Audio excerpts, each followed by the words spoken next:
Hello and welcome to Frank's School. 98th day of the 4th year. I'm going through the guided viewing of Britain's past. I've shortened that instead of past of Britain. And I changed that before. Now, the comments I made yesterday about writing and literacy overrated, I'm not going to dwell on that, not at the moment anyway. Decentralism, yeah, I probably will.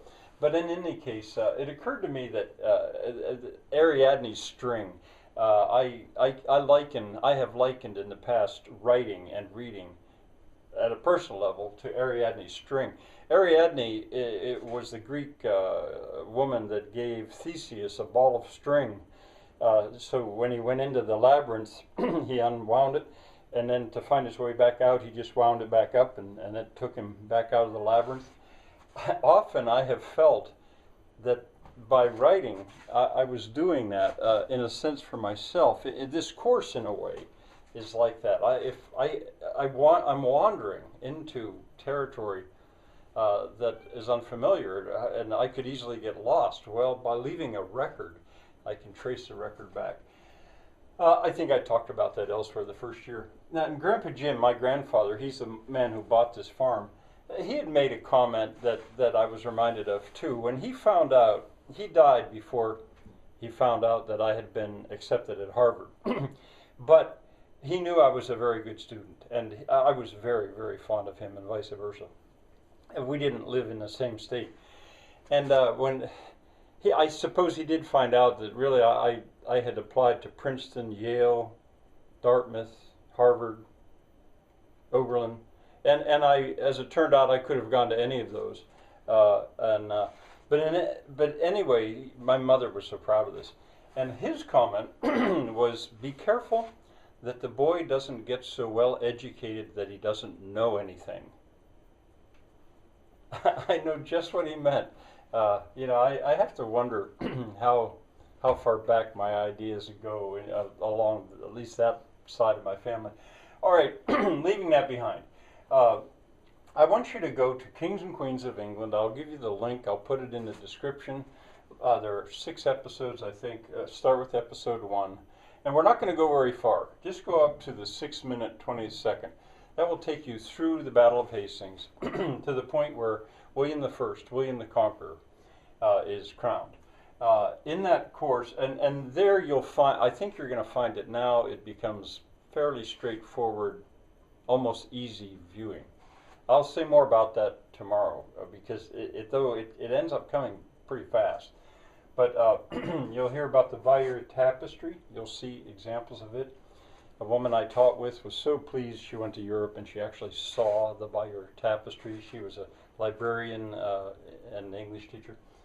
Now, the significance of the Battle of Hastings, 1066. I used to tell my students in the first year, you can forget every other date in history, just remember that one, because Americans don't know it. It doesn't mean anything to most Americans. And I say, our language was shaped. It's the most important year in the whole history of the English language. But anyway, I dealt with that in the first year. And if you want to see what I've got, and I speak extensively about it and feel rather impassioned about what happened to the English language there. in the videos, there's 2 of them, Source of English 1 and 2. You'll find that in the playlist, linguistics playlist. And you'll also find it really in a video. This is separate. This isn't part of a playlist, I don't think, but the video 2.2nd year 123rd day first video. If you'd put that in there, you'd find it, Loving the German Language. That has ended up being my single most popular video that out of 1,300 or something that I have online there. I imagine mostly Germans really like to know, why would somebody who speaks English love the German language? What is there to love about it? Well, it has to do with 1066 and that dichotomy that developed in the English language between the Romance side, the Latinate words, and the Germanic side. And Sir Walter Scott's Ivanhoe, I maybe will mention that later on. Here was a romantic, a novelist of the Romantic period, and Ivanhoe was set back around that time, a little later than that. And this all has to do with what happened to the English language.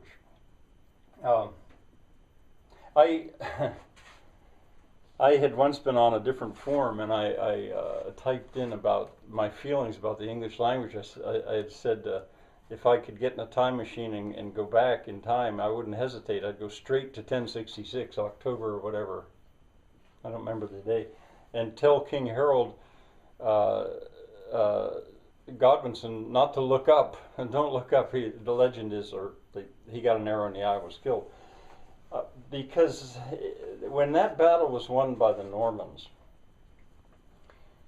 England basically ceased its future as a Germanic country and began to be absorbed into the influence of the Latinate cultures. And well, when I said that on the forum, it was an English forum, and it wasn't well received. And I thought, whoa, I guess, as a matter of fact, somebody came back to me and said, what do you mean? The Normans brought us civilization. Yeah, I guess they did. But the vitality of the language. Well, I'm not. I've got to get going, and this will get us going. That's fairly short, but then in a couple more days we may be able to finish episode 1. So there you go.